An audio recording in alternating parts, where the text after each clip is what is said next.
यो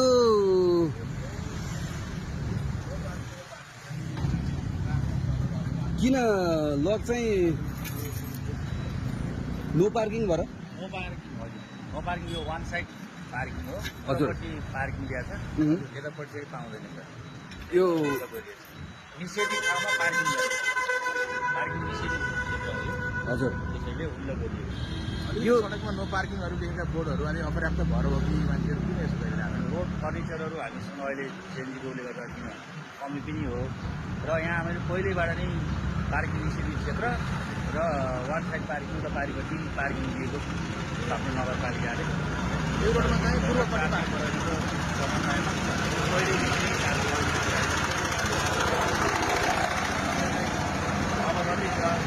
अवगत भएकै पनि पार्किङ गरेको कारणले गर्दाखेरि हामीले यो खुल्लो गरी ट्राफिक नियम अनुसार कारवाही गर्छौँ।